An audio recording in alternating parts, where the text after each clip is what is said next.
Well, hi, everyone. I want to thank those of you who reached out to me to alert me to this very interesting story. This is a train derailment in Toledo, Oregon. This occurred on January 21st, 2026. This is a Portland and Western Railroad train that ran off its rails while crossing a wooden trestle over a small slough. This train was headed from Toledo to Albany, Oregon, and this occurred in the early morning hours of January 21st. And I got permission to use this footage from Steve Vogel. He's local to the area. He's been extensively documenting this derailment and the efforts to recover the engines and get them off this trestle.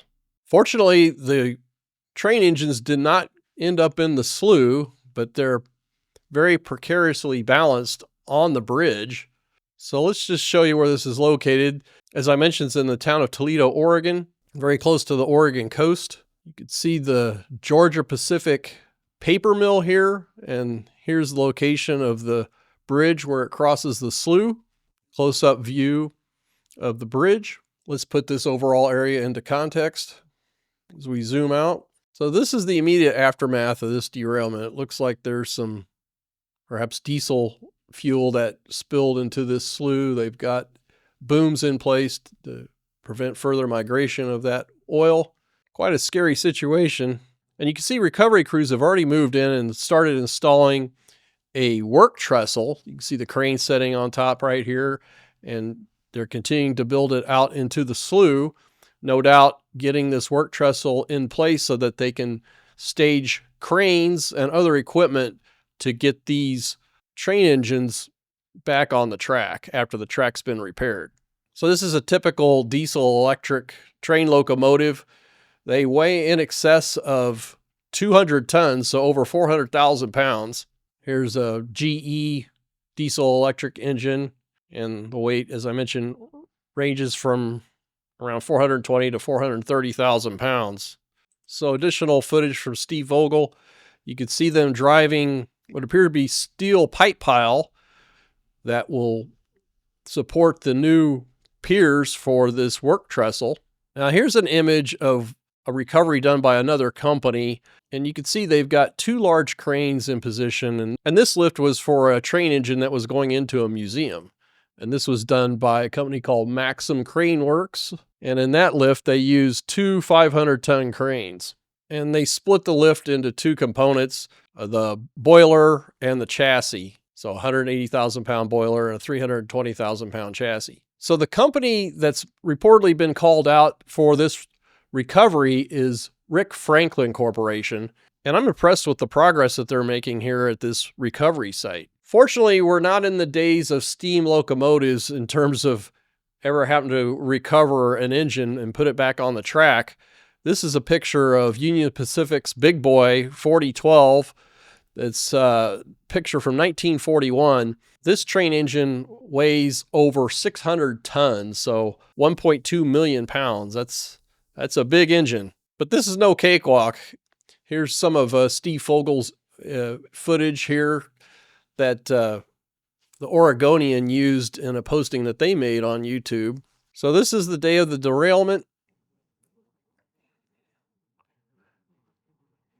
Pretty precarious position of those train engines. Reportedly, this derailment occurred with a break in the rail. Interesting, you can see what appears to be former piling for a previous iteration of that train trestle.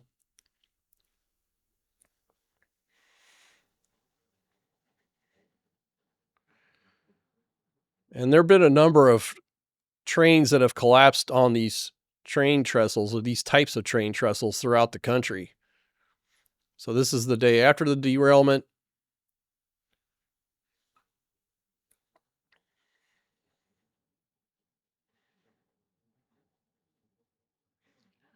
Pretty limited access here.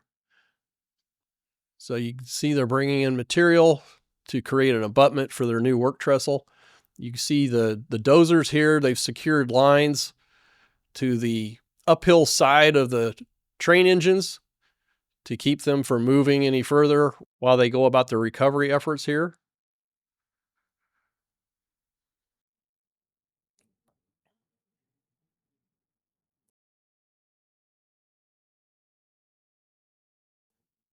All right, so you've got the crane moving over the pile hammer and leads, getting ready to drive these new piling for this work trestle.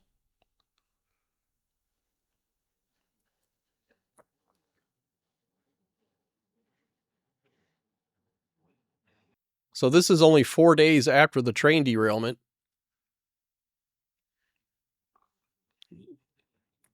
So they're installing crane mats here, getting ready to build that work trestle farther out into the slough.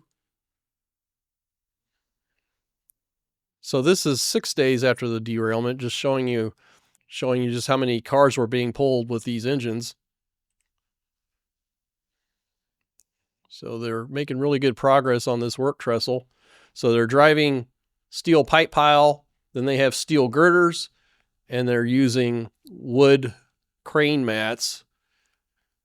And I would assume that they're getting ready to position at least 2 cranes to get these train engines stabilized, and they can effect repairs to the rail and then re-rail the train engines and get traffic moving again on this old railroad trestle.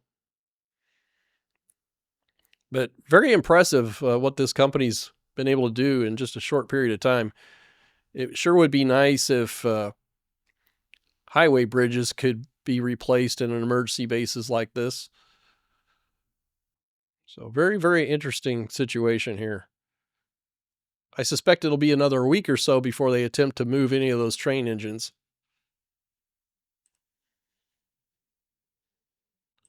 So with that, I want to send a shout out to those of you who've contributed to buy me a coffee. That's one of the better ways to support the channel. If you're so inclined, there's a link in the description. I also want to thank the channel members and those of you who've contributed to Super Thanks, additional great ways to support the channel. So I'll continue to follow this story, so be on the lookout for future updates. Thanks very much, everyone.